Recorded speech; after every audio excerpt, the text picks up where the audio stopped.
नमस्कार दोस्तों, एक बार फिर से आप सभी का मैं बहुत बहुत स्वागत करता हूं। आज है 8 अक्टूबर और आज बहुत बड़ा दिन है हरियाणा के लिहाज से। आज हरियाणा में सुबह 8 बजे से ही काउंटिंग शुरू हो चुकी है। दोस्तों आपको बता दें कि हरियाणा में 90 सीटें हैं, बहुमत के लिए चाहिए 46 सीटें। और इस बार हरियाणा में बसपा INLD गठबंधन की चर्चा काफ़ी है। तीसरे मोर्चे की यहाँ पर सुगबुगाहट नज़र आ रही है।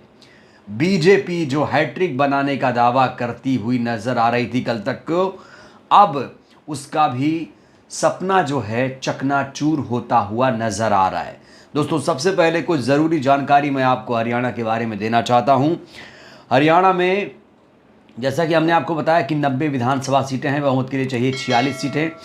और सुबह 8 बजे से ही जो काउंटिंग है शुरू हो गई है। 22 ज़िलों की 93 मतगणना केंद्रों पर काउंटिंग जो है, मतगणना जो है वो शुरू हो चुकी है। और 93 मतगणना केंद्र बनाए गए हैं। बादशाहपुर, गुरुग्राम, पटौदी में 2-2 मतगणना केंद्र बनाए गए हैं। बाकी जगह पर एक एक मतगणना केंद्र बनाए गए हैं। काउंटिंग से पहले आपने एग्जिट पोल के नतीजे देखे होंगे। एग्जिट पोल में कांग्रेस पार्टी को बहुमत दिखाया जा रहा है। एग्जिट पोल में आपने साफ तौर से इस बार भेदभाव देखा होगा। यहाँ पर बसपा इनेलो गठबंधन की बात नहीं की गई, जबकि ये जो तीसरा मोर्चा है उभर कर खुलकर सामने आ चुका है। इनेलो बसपा गठबंधन के बगैर सरकार नहीं बनेगी। और अभी अभी अभय चौटाला ने बयान दिया, कहा कि हमारे पास किसी भी राजनीतिक दल को आना पड़ेगा। तो कुल मिलाकर उत्साह, आत्मविश्वास से अभय चौटाला लबरेज हैं। और बसपा से उनका गठबंधन इसलिए था क्योंकि जो समीकरण है खास तौर से हरियाणा में दलित और जाट वोटर्स का है।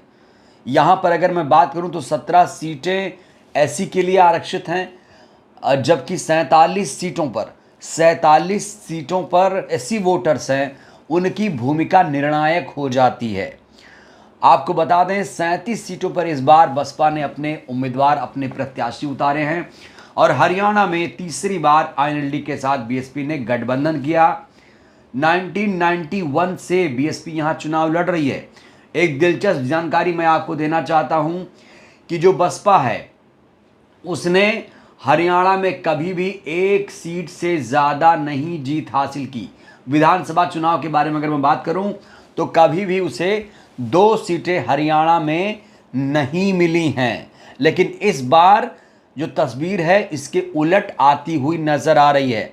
हरियाणा बसपा के लिहाज से वो राज्य है जहां पर बसपा एकदम समझिए कि न्यूट्रल में थी, उसका वजूद खत्म होता हुआ दिख रहा था, अंतिम सांस ले रही थी बीएसपी।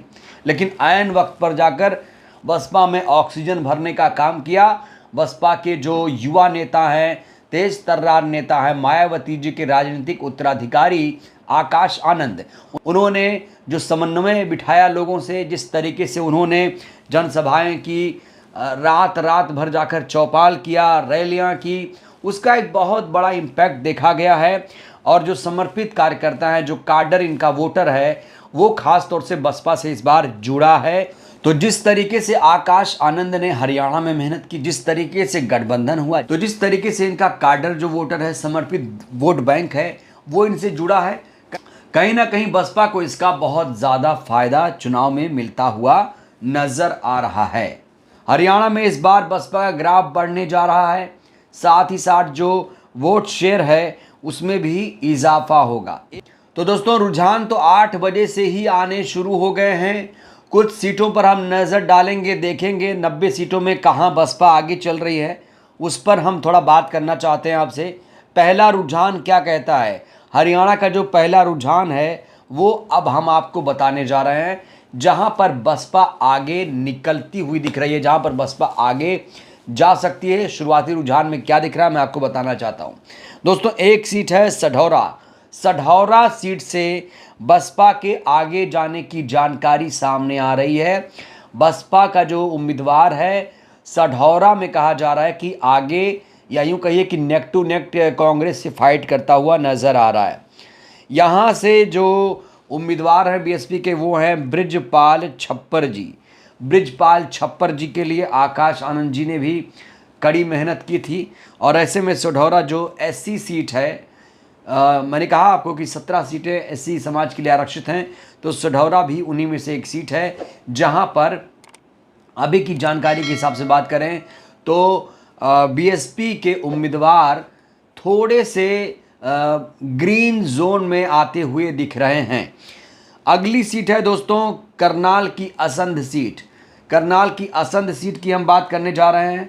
करनाल के असंध सीट में भी बसपा का रुझान अच्छा नज़र आ रहा है। बसपा यहाँ भी ग्रीन जोन में जाती हुई नज़र आ रही है। यहाँ से बीएसपी के उम्मीदवार हैं गोपाल सिंह राणा। गोपाल सिंह राणा यहाँ से चुनाव जीत सकते हैं, ऐसी उम्मीद हम कर सकते हैं। शुरुआती रुझान में ऐसा कह सकते हैं।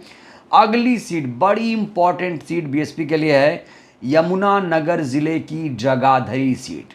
दोस्तों जगाधरी सीट पहले से ही कह दिया गया था कि जो बीएसपी है जगाधरी, बीएसपी से कोई छीन नहीं पाएगा। जगाधरी का रुझान जान लीजिए। जगाधरी में भी बीएसपी बेहतरीन करती हुई दिख रही है। शुरुआती रुझान में जो काउंटिंग में जो नतीजे सामने आ रहे हैं, पहला रुझान जो दिख रहा है उसमें फ़िलहाल जगाधरी से जो बसपा प्रत्याशी हैं वो थोड़े ग्रीन जोन में जाते हुए दिख रहे हैं।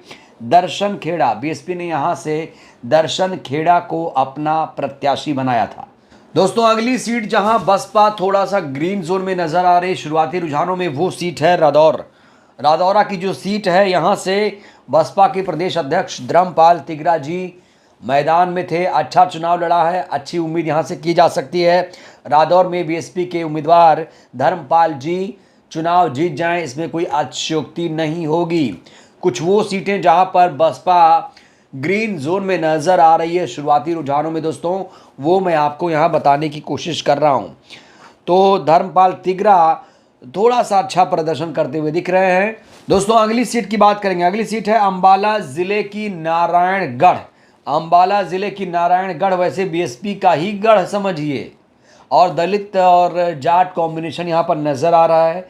ऐसे में नारायणगढ़ में बसपा प्रत्याशी अच्छा चुनाव लड़ते हुए दिख रहे हैं। हरविलास सिंह यहाँ से बसपा के कैंडिडेट बनाए गए हैं। हरविलास साहब ने बड़ी मेहनत भी की है और इन्होंने लोगों के लिए इलाके में कहा जा रहा है कि बेहतरीन जो कम्युनिकेशन है किया है, डोर टू डोर कैंपेनिंग करने में कोई कसर नहीं छोड़ी है। तो यहाँ से अंबाला सीट बसपा जीत जाए तो इसमें भी कोई बड़ी बात नहीं होगी। अटेली सीट की बात करेंगे दोस्तों। अटेली एक सीट है। अटेली से बसपा जो उम्मीदवार हैं उनके जीतने की संभावना बढ़ती हुई दिख रही है। ये भी ग्रीन जोन में इस समय दिख रहे हैं। ठाकुर अतरलाल, बसपा के उम्मीदवार ठाकुर अतरलाल यहाँ से आगे जाते हुए नज़र आ रहे हैं। इस समय की सबसे बड़ी सबसे ताज़ा अपडेट मैं आपको दे रहा हूँ। अटेली से ठाकुर अतरलाल आगे जाते हुए दिख रहे हैं। अगली सीट है हॉट सीट, गाजियाबाद की पृथला विधानसभा क्षेत्र। यहीं मायावती जी ने रैली को संबोधित किया था। किसके लिए? सुरेंद्र वशिष्ठ साहब के लिए। और ये जो सीट है हमेशा बसपा यहाँ आगे रही, कभी दूसरे पे, कभी तीसरे पे, कभी पहले पे। तो यहाँ पर भी बसपा के जीतने की संभावना बढ़ गई है। ग्रीन जोन में बसपा इन सीटों पर नज़र आ रही है, चाहे सुढौरा हो, रादौर हो, जगाधरी हो, असंध हो या फिर नारायणगढ़, अटेली या पृथला। इन 5 सीटों पर बसपा अच्छा प्रदर्शन करते हुए नज़र आ रही है। अगर ऐसे ही बरकरार रहा, जैसे शुरुआती रुझान देखने को मिल रहा है, अगर ऐसे ही बरकरार रहा तो शाम तक जो नतीजे फाइनल आंकड़े आएंगे उसमें देखते हैं, उसमें हम देखेंगे कि इनमें से किस सीट पर बीएसपी ने बाजी मारी। बहरहाल आज दिन भर हम आपको अपडेट देंगे, पल पल के अपडेट आपको हम लगातार पहुंचाते रहेंगे। ये हमारा हरियाणा चुनाव को लेकर पहला रुझान है। पहले रुझान में आप देख पा रहे हैं बसपा की स्थिति क्या है। हमने बसपा की स्थिति यहाँ पर स्पष्ट कर दी है। हालांकि अभय चौटाला साहब कह रहे हैं कि इनेलो के बगैर किसी की सरकार नहीं बनेगी, हमारे पास किसी भी राजनीतिक दल को आना पड़ेगा। मतलब ये मान रहे हैं कि हम सत्ता की चाबी रखेंगे, किंग मेकर बनेंगे। अभी से 30 से 35 सीटें जीतने का दावा अभय चौटाला जी कर रहे हैं। देखते हैं उनका ये दावा कितना सच साबित होता है। बहरहाल ये शुरुआती रुझान है, इसमें बहुत सारी तब्दीली होगी।